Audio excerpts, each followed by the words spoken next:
بسم اللہ الرحمن الرحیم۔ السلام علیکم، آپ دیکھ رہے ہیں الف نیوز اور میں ہوں آپ کے ساتھ ماجد علی۔ شامل کرتے ہیں آج کی online headline. Pakistan کی اہم کامیابی، یورپی یونین کا پاکستان کا جی ایس پی پلس کا درجہ برقرار رکھنے کا اعلان۔ پاکستانی مصنوعات کو یورپین منڈیوں تک رسائی پر دی جانے والی مراحت جاری رکھنے کا فیصلہ۔ یورپی یونین نے پاکستان کا جی ایس پی پلس کا درجہ برقرار رکھنے کا اعلان کر دیا۔ تفصیلات کے مطابق یورپی یونین نے پاکستان کا جی ایس پی پلس کا درجہ برقرار رکھا ہے۔ یورپین کمیشن کے مطابق یورپی یونین اور پاکستان جوائنٹ کمیشن میں مشاورت جاری ہے۔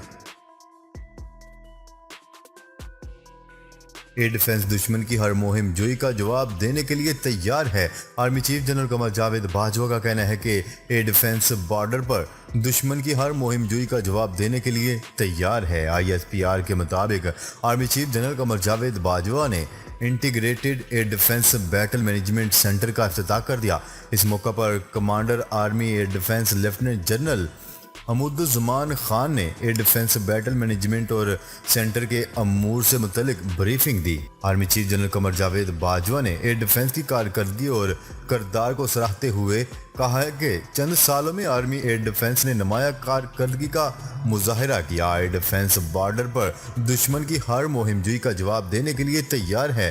آرمی چیف نے ایئر ڈیفنس کی مہارتوں اور آپریشنل تیاریوں پر اظہار اطمینان کرتے ہوئے کہا ہے کہ چیلنجز سے بہتر طور پر نمٹنے کے لیے مربوط تعاون ضروری ہے۔ مستقبل کی جنگی چیلنجز سے نمٹنے کے لیے آپسی روابط کو مستحکم کرنا ہوگا۔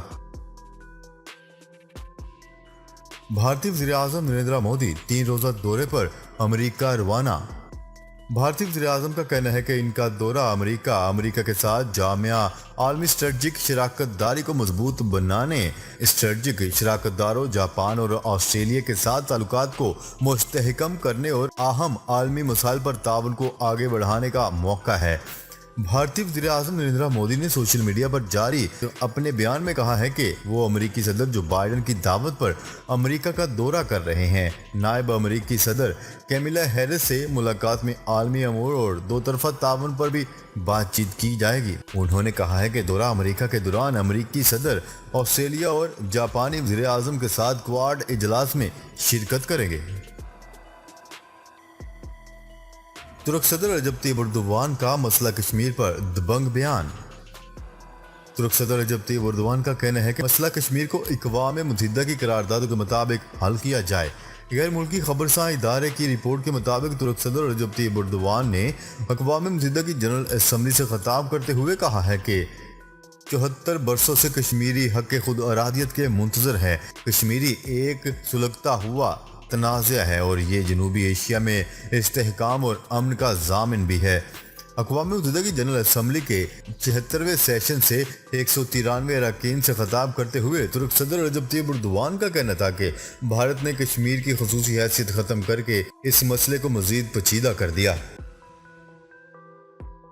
افغانستان کے شہر جلال آباد میں سیکیورٹی چیک پوسٹ پر مسلح افراد کی جانب سے حملہ کیا گیا۔ فرانسیسی خبرساں ادارے اے ایف پی کی رپورٹ کے مطابق طالبان عہدیدار نے حملے کی تصدیق کی اور بتایا کہ حملے میں عام شہری جاں بحق ہوئے۔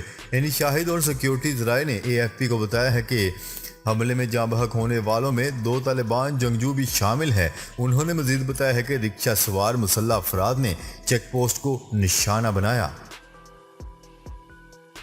نیوزی لینڈ کرکٹ ٹیم کے دورہ پاکستان منسوخی و دھمکیوں کے معاملے پر سائبر کرائم ونگ نے مقدمہ درج کر لیا۔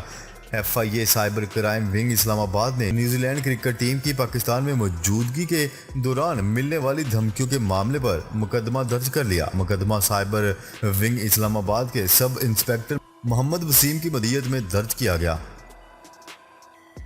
فیڈرل بورڈ کی جانب سے میٹرک اور انٹر کے طلبہ کی پروموشن پالیسی جاری کر دی گئی۔ اس ضمن میں جاری نوٹیفکیشن کے مطابق 9ویں، 10ویں، 11ویں اور 12ویں کے تمام سٹوڈنٹس کو لازمی مضامین میں نمبرز اختیاری مضامین کے مارکس کی بنیاد پر دیے جائیں گے۔ لازمی مضامین میں 5% اضافی نمبرز بھی دیے جائیں گے۔ فیل ہونے والے تمام اسٹوڈنٹس کو 33% مارکس دے کر پاس کر دیا جائے گا۔ 12ویں اور 10ویں کے اسٹوڈنٹس کو 9ویں اور 11ویں کے مارکس 10ویں اور 12ویں کی بنیاد پر ملیں گے۔ جبکہ پریکٹیکل والے مضامین میں 50% نمبر اسٹوڈنٹ کو دیے جائیں گے۔ آذربائیجان میں 3 بھائیوں کی فوجی مشقیں۔ آذربائیجان میں کثیر الملکی فوجی مشقیں اختتام پذیر ہو گئیں۔ ISPR کے مطابق 3 بھائیوں کے عنوان سے مشقوں میں پاکستان، ترکی اور آذربائیجان نے شرکت کی۔ انسداد دہشت گردی، خطرات اور ہائبرڈ صورتحال کی مشقیں کی گئیں۔ 2 ہفتے جاری رہنے والی مشقوں میں کمبائنڈ آپریشن کیے گئے۔ کثیر الملکی فوجی مشقوں کے اختتامی تقریب میں آذربائیجان کے وزیر دفاع مہمان خصوصی تھے، جبکہ پاکستان سے میجر جنرل ممتاز حسین نے نمائندگی کی۔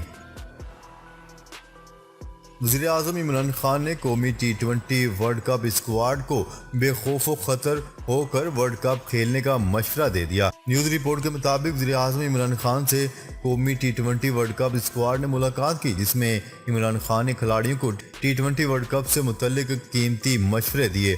ملاقات کا آغاز قومی کرکٹ ٹیم کے کھلاڑیوں کے تعارف سے ہوا۔ وزیر اعظم عمران خان نے کھلاڑیوں سے اپنے کرکٹ کیریئر کی تجربات شیئر کیے۔ وزیر اعظم نے کھلاڑیوں کو ہدایت کی کہ نیوزی لینڈ انگلینڈ کے دورے منسوخی کا بہترین پرفارمنس سے جواب دیں۔ پاکستان نے سعودی عرب کے وزیر خارجہ شہزادہ فیصل بن فرحان کے مسئلہ کشمیر پر بیان کا خیر مقدم کیا۔ نیوز رپورٹ کے مطابق دفتر خارجہ کے ترجمان نے کہا ہے کہ سعودی عرب کے وزیر خارجہ شہزادہ فیصل بن فرحان ال سعود نے کشمیر کو متنازع علاقہ اور پاکستان اور بھارت کے درمیان تنازع قرار دیا ہے۔ ترجمان دفتر خارجہ کے مطابق سعودی عرب کے وزیر خارجہ نے تصفیہ طلب مسئلے کو بذریعہ مذاکرات حل کرنے پر زور دیا۔ پاکستانی دفتر خارجہ کے ترجمان نے سعودی وزیر خارجہ شہزادہ فیصل بن فرحان کے مسئلہ کشمیر کے حل کے لیے ثالثی کی پیشکش کا خیر مقدم کرتے ہوئے کہا ہے کہ اقوام متحدہ کے سیکرٹری جنرل نے تنازع کشمیر کے حل کے لیے کئی بار ثالثی کی پیشکش کی ہے۔ انہوں نے کہا ہے کہ پاکستان نے مسئلہ کشمیر پر ثالثی کی ہر پیشکش کا خیر مقدم کیا ہے، لیکن بھارت نے مسترد کیا ہے۔ افغانستان کی 7 خواتین ارکان پارلیمنٹ ملک چھوڑ گئیں۔ 7 خواتین ارکان پارلیمنٹ کو نیو یارک میں قائم ایک NGO کی مدد سے افغانستان سے نکالا گیا اور وہ جارجیا کے دارالحکومت تبلیسی کے راستے ایتھنز پہنچی ہیں، جن کے ہمراہ ان کے اہل خانہ بھی ہیں۔ وزارت خارجہ کا کہنا ہے کہ یہ خواتین ارکان پارلیمنٹ بنیادی اقدار، اظہار رائے کی آزادی اور مساوات کی حامی ہیں۔ افغان ارکان پارلیمنٹ اور ان کے اہل خانہ کی میزبانی مختصر وقت کے لیے یونان میں کی جائے گی، جب تک کہ امریکہ میں ان کی منتقلی اور تصفیے کا طریقہ کار مکمل نہیں ہو جاتا۔ امریکی سفارت خانے کا وفد فضل الرحمان کے گھر پہنچ گیا۔ خطے کی صورتحال پر تبادلہ خیال۔ سیاسی جماعتوں کے اتحاد پاکستان ڈیموکریٹک موومنٹ PDM کے سربراہ مولانا فضل الرحمان سے امریکی سفارت خانے کے اعلیٰ سطح وفد کی اہم ملاقات ہوئی۔ ملاقات مولانا فضل الرحمان کی رہائش گاہ پر ہوئی۔ نیوز رپورٹ کے مطابق جمعیت علماء اسلام فے کے مرکزی سیکرٹری اطلاعات و نشریات اسلم غوری کے حوالے سے بتایا گیا ہے کہ امیر JUI سے ملاقات کرنے والے اعلیٰ سطح وفد میں پولیٹیکل کونسلر، پولیٹیکل آفیسر اور پولیٹیکل اکنامک سیکشن کے چیف شامل تھے۔ بھارت میں شدت پسند ہندوؤں نے رکن پارلیمنٹ اور نامور مسلمان رہنما اسد الدین اویسی کے گھر پر حملہ کر دیا۔ غیر ملکی خبرساں ادارے کی رپورٹ کے مطابق حیدرآباد سے رکن پارلیمنٹ اسد الدین اویسی کی دارالحکومت دہلی میں واقع رہائش گاہ پر کچھ شرپسندوں نے ہنگامہ کیا اور توڑ پھوڑ کی، جس کے بعد سوشل میڈیا پر سوال پوچھا جا رہا ہے، اگر ایک مسلمان MP کا گھر محفوظ نہیں ہے تو بھارت میں کون محفوظ ہے؟ اسد الدین اویسی نے حکمران جماعت بھارتیہ جنتا پارٹی کو حملے کا ذمہ دار قرار دے دیا۔ بھارت میں ممتاز اسلامی اسکالر مولانا کلیم صدیقی کو گرفتار کر لیا گیا۔ بھارتی علاقے میرٹھ سے تعلق رکھنے والے معروف مسلمان عالم دین پر تبدیلی مذہب کے حوالے سے کردار ادا کرنے کا الزام عائد کیا گیا ہے۔ بھارت کی مسلمان تنظیموں نے اس حوالے سے شدید رد عمل کا اظہار کیا ہے۔ بھارت کے موقر نشریاتی ادارے انڈیا ٹوڈے اور ہندوستان ٹائمز کے مطابق مولانا کلیم صدیقی پر تبدیلی مذہب کروانے کا الزام عائد کر کے اتر پردیش کی ATC نے گرفتار کیا ہے۔ جی تو ناظرین، اب تک کے لیے اتنا ہی۔ مزید خبریں لے کر بہت جلد آپ کی خدمت میں حاضر ہوں گے۔ تب تک کے لیے اپنا خیال رکھیے گا۔ اللہ نگہبان۔